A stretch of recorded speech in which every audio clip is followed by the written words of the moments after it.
சந்தோஷமே எங்கும் சந்தோஷமே. Rubilux Rockfort Paints. நிறைய பேர் சொல்லுவாங்க என்ன பண்ணார், என்ன பண்ணணும், நம்ம பேரை வந்து நம்ம ஊர் பேரை வந்து வேர்ல்டு லெவலில் போய் பண்ண போகிறோம்னா தெரிகிற அளவுக்கு இதை விட நமக்கு என்ன பெரிய. அவர் இன்னும் 1000 படத்துக்கு இது பண்ண எங்களுக்கு அதே எங்களுக்கு பெருமை.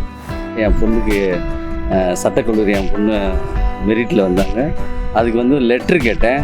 உடனே யோசிக்காமல் உடனே நான் வந்து வேலை விட்டு 10 வருஷம் ஆச்சு.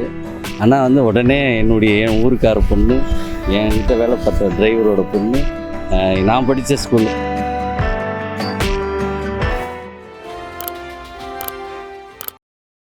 பொதுவாக வந்து இளையராஜா அப்படின்னா, அதாவது தாயை மதிக்கக்கூடிய 2 பேர் தமிழகத்தில் மிகப்பெரிய அடையாளமாக பார்க்கப்படுபவர்கள் யார் யார் அப்படின்னா, புரட்சித் தலைவர் எம்ஜிஆர் அவருடைய அம்மா சத்யா அப்படிங்கிறது இந்த உலகத்துக்கே தெரியும்.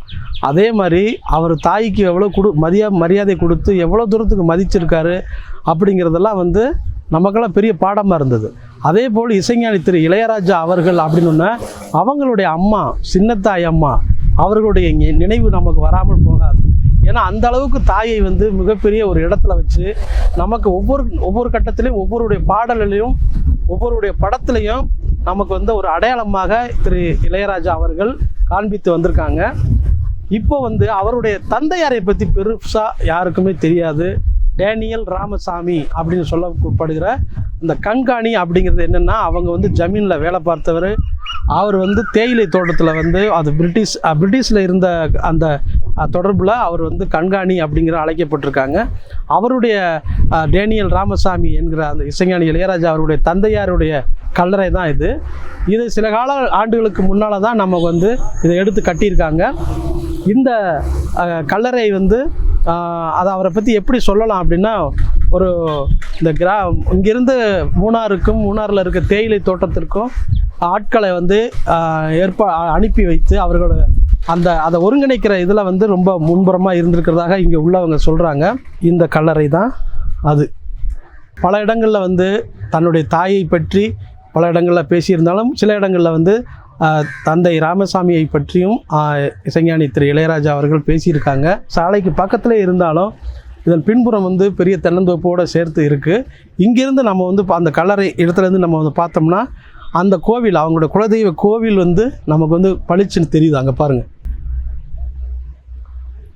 இந்த கோவில் வந்து இங்கேருந்து பார்க்க தெரிகிற மாதிரி ஒரு அமைப்பில் இருக்குது. டேனியல் ராமசாமி கண்காணி அப்படிங்கிற இந்த கல்லறை நினைவிடம் வந்து சமீபத்தில் வந்து, அதாவது சில ஆண்டுகளுக்கு முன்னால் தான் கட்டியிருக்காங்க. அதுக்கு முன்னால் இந்த இடம் வந்து ஒரு புல் மேடாக இருந்திருக்கு. அதை வந்து செட் பண்ணிவிட்டு இங்கெல்லாம் வந்து மறைந்த பாடகி பவதாரணி அவர்கள் இங்கே அடிக்கடி வந்து இந்த இடங்களை வந்து பாதுகாத்து வச்சுட்டு இருக்காங்க அப்படிங்கிறத கேள்விப்பட்டோம். உங்கள் பேர்? என் பேர் ஈஸ்வரன். பண்ணைப்பக்கம் தான். சொல்லுங்கள். இளையராஜா அவர் வந்து பண்ணைப்பக்கத்தில் பிறந்தவருங்கிறத காட்டிலும் ஒரு அக்கறை உள்ள ஆள். இங்கேருந்து கேரளாவுக்கு ஆரம்பத்துலேருந்தே வந்து நடந்து போய் வந்தவர். ஒவ்வொரு இந்த சாக்குளத்து மட்டும் பாதை வழியாக அவர் நடந்து போய் பாலத்தூரில் கச்சேரியெல்லாம் பண்ணார். ஊரை விட்டு போனாலும் ஊர் மேலே ஒரு பிரியம் இருக்குது. அது மக்கள் மத்தியிலே அந்த பிரியம் இன்னும் இருக்குது. உலக இசையமைப்பாளர்கள் அப்படிங்கிற ஒரு வரிசையில் இருக்காங்க. இதை எப்படி நீங்கள் பார்க்குறீங்க? பண்ணப்புறத்தில் ஒரு ஆளாத்தையும் அவர் நாங்களும் பார்க்குறோம். அவரும் பண்ணப்புறத்தில் ஒரு ஆளாத்தையும் இருக்கார். எவ்வளோ விஷயம் பெரிய புகழ் பெற்றாலும் அவர் இங்கே பண்ணைப்புறத்தை சேர்ந்தவர் தான். பண்ணைப்புறத்தில் ஒரு ஆள். ஊர்லேயும் அதே மாதிரி அவரும் ஒரு ஆளாக மதிப்பாங்க. அவரும் ஊரை ஒரு ஆளாக நினைக்கிறார். இப்போ எப்பப்பெல்லாம் இங்கே வருவாங்க, நீங்கள் போய் பார்த்துருக்கீங்களா? நாங்கள் பார்ப்போம். தீபாவளிக்கு முதல்ல வருவார். வந்துட்டு ஊரில் இருக்கிற கோயிலை பார்த்துட்டு அவங்களுடைய அம்மா சமாதிக்கு போவார்.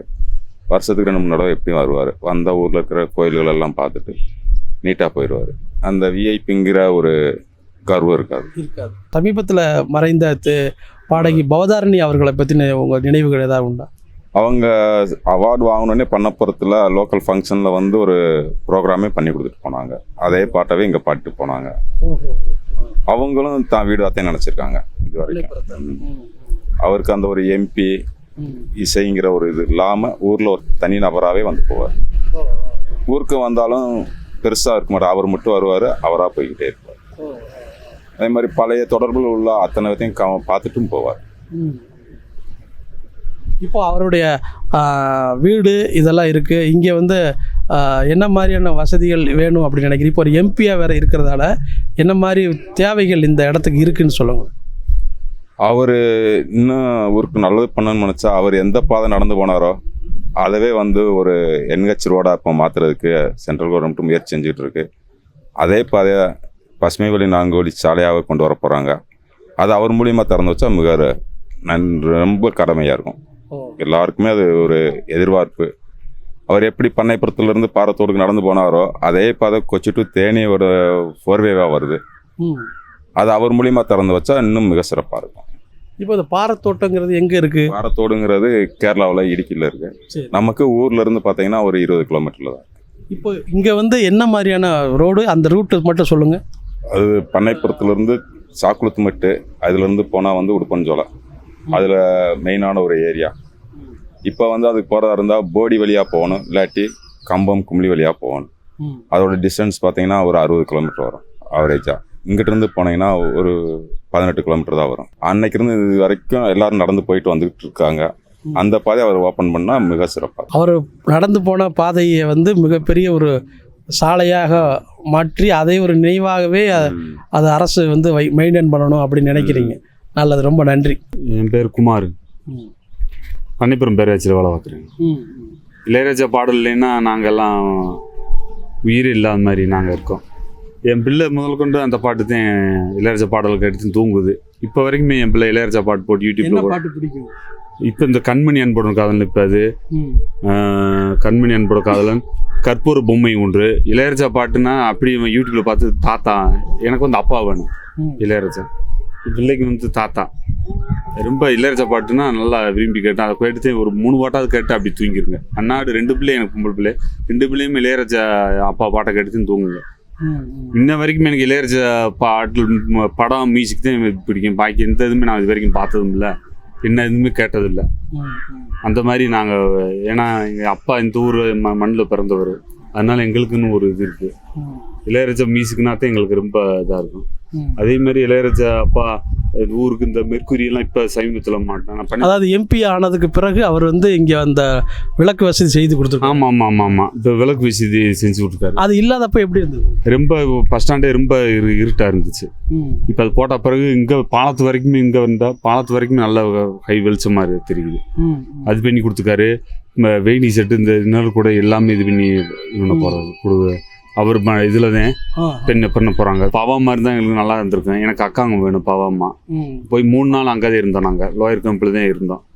3 நாளுமே அங்கே லோயர் கேம்ப் ரொம்ப அதை சீர்ணிக்க முடியாதது ஒன்று. பாவாக்கா அம்மா உள்ளது இதெல்லாம் இங்கே வந்து கச்சேரி பண்ணியிருக்காங்க. எனக்கு விவரம் தெரியும். இங்கே வந்து அந்த பாட்டை பாரதி படத்தை அந்த பாட்டை படித்தாங்க. வந்து இந்த ஊர் சார்பாக விஜயகுமார் கிராம தலைவர் அவர் இது கொடுத்து சீல்டு மாதிரி கொடுத்து கௌரவிச்சோம் நாங்கள் பண்ணப்போகிறோம் சார்பாக, ஊர் பொதுமக்கள் சார்பாக. அந்த மாதிரிலாம் பண்ணோம். இது பண்ணி இந்த அம்மா இது மறைவு ரொம்ப ஜீர்ணி முடிக்காது ஒன்று.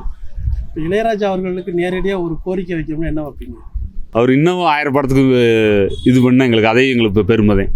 அவரோட இசை இன்னும் இப்போ போட்டு இது பண்ணிக்கிட்டே இருந்தான்னா, இசை அமைச்சார், அது இதே எங்களுக்கு போதுமானது பெருமை. இது எங்களுக்கு அதுக்கு மேலே எதுவுமே தேவையில்லை. இசைஞானி திரு இளையராஜா அவர்கள்ட்ட ஒரு 2 ஆண்டுகள் ஓட்டுநராக இருந்தவர். வணக்கம், என் பேர் ஆர் திருப்பதிராஜ். நான் பண்ணைப்புறத்தில் ஐயாவூரில் பிறந்தது வந்து எனக்கு பெரிய பெருமையாக இருக்குது. ஏன்னா இந்த ஊரை வந்து வேர்ல்டு லெவலில் கொண்டு போய் வச்சுருக்கிறதே எங்களுக்கு பெரிய. நிறைய பேர் சொல்லுவாங்க என்ன பண்ணார், என்ன பண்ணணும், நம்ம பேரை வந்து நம்ம ஊர் பேரை வந்து வேர்ல்டு லெவலில் போய் பண்ண போகிறோம்னா தெரிகிற அளவுக்கு இதை விட நமக்கு என்ன பெரிய சொத்து பேர் வேணும். இதே எங்களுக்கெல்லாம் ரொம்ப சந்தோஷமாக இருக்குது. நான் அதனால தான் ஐயாட்ட விரும்பி போய் சேர்ந்தேன். ஐயாவோட பெரிய எனக்கு என்ன சொல்கிறது அன்பு அதிகம் ஐயா மேலே. ஐயா என்ன சொன்னாலும் நான் சொன்னாலும் கேட்பார். லாஸ்ட்டாக என் பொண்ணுக்கு சட்டக்கல்லூரி என் பொண்ணு மெரிட்டில் வந்தாங்க. அதுக்கு வந்து லெட்ரு கேட்டேன். உடனே யோசிக்காமல் உடனே நான் வந்து வேலை விட்டு 10 வருஷம் ஆச்சு. ஆனால் வந்து உடனே என் ஊருக்கார பொண்ணு, என்கிட்ட வேலை பார்த்த டிரைவரோட பொண்ணு, நான் படித்த ஸ்கூலில் படித்தேன்னு அது அவ்வளோ மென்ஷன் பண்ணி அது அவர் லெட்ரு பேரில், அந்த எம்பி லெட்ரு பேரில் எழுதி கொடுத்தாங்க. அதுக்கப்புறம் அது வந்து அதுக்கான இது கிடைக்கல. ஆனால் ப்ரைவேட் காலேஜில் நான் சேர்த்துட்டேன். அந்த அளவுக்கு ஐயாவுக்கு உயர்ந்த மனசு வந்து இருக்குது. இன்றைக்கி பார்த்திங்கன்னா லைப்ரரி எங்கள் ஊரில் அந்த லைட்டு போட்டது லைப்ரரி வந்து ரொம்ப நாளாக எங்கள் ஊரில் வந்து ஒரு மூலையில் வச்சுருந்தாங்க, இடிஞ்சிருச்சு. அது ஐயா வந்த பிறகு அது வந்து எல்லாத்துக்கும் வெளிச்சத்துக்கு கொண்டு வந்திருக்காரு. இதெல்லாம் வந்து ஐயா செய்கிறது பெரிய விஷயம்.